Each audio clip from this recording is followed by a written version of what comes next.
thank you for joining me once again for a Bible story, and this time the story is from Genesis chapter 32, and it's verses 22 to 31 that I really want to look at.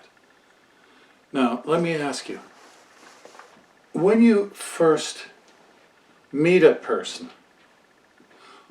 what is it you like to see? What is it that you look at?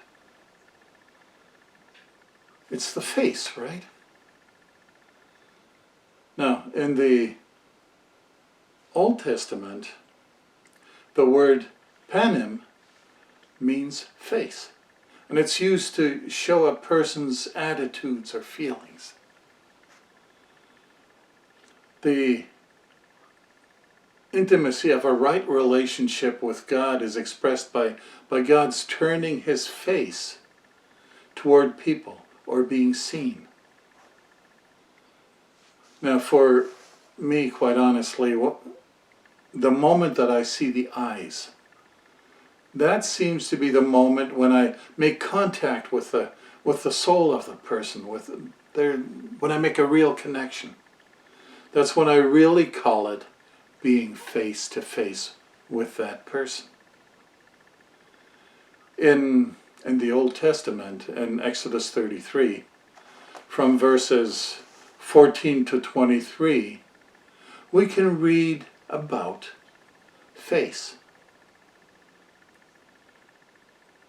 Verse 14 in Exodus 33. The Lord replied to Moses, "I will personally go with you, Moses, and I will give you rest. Everything will be fine for you." Then Moses said, "If you don't personally go with us, don't make us leave this place." The Lord replied to Moses, "I will indeed do what you have asked, for I look favorably on you, and I know you by name." Moses responded, "Then show me your glorious presence." The Lord replied, "I will make all my goodness pass before you, and I will call out my name, Yahweh, before you. But you may not look directly at my face, for no one may see me and live." The Lord continued, "Look, stand near me on this rock. As my glorious presence passes by, I will hide you in the crevice of the rock and cover you with my hand until I have passed by. Then I will remove my hand and let you see me from behind, but my face will not be seen."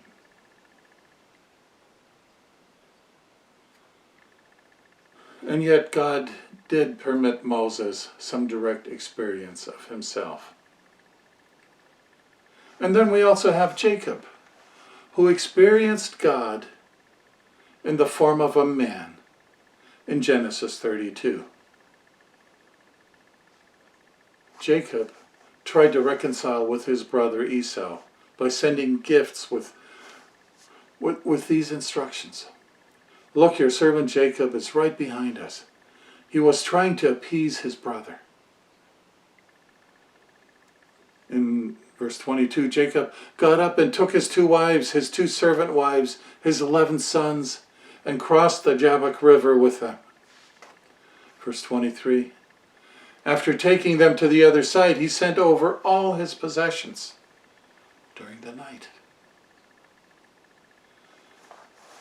Genesis 32, verse 24.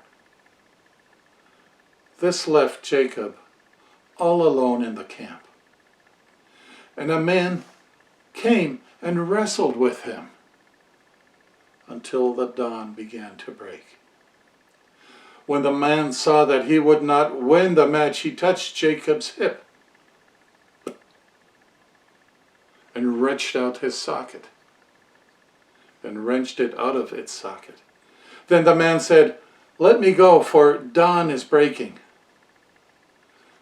But Jacob said, "I will not let you go unless you bless me." "What is your name?" the man asked.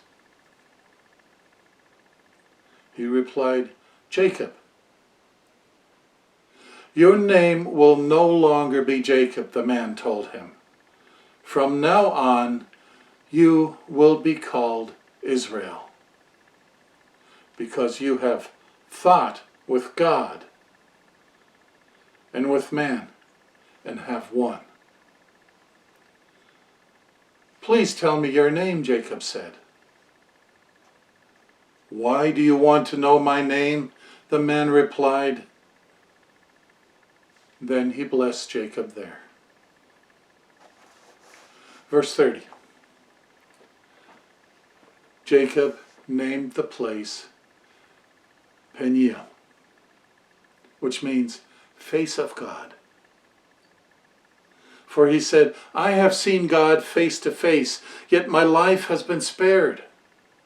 The sun was rising as Jacob left Peniel, and he was limping because of the injury to his hip. Even today, the people of Israel don't eat the tendon near the hip socket because of what happened that night when the man strained the tendon of Jacob's hip. This is what Jacob said, "I saw God face to face, yet my life was spared." And I have to wonder, how is it possible? Well, first off, it was night, it was dark.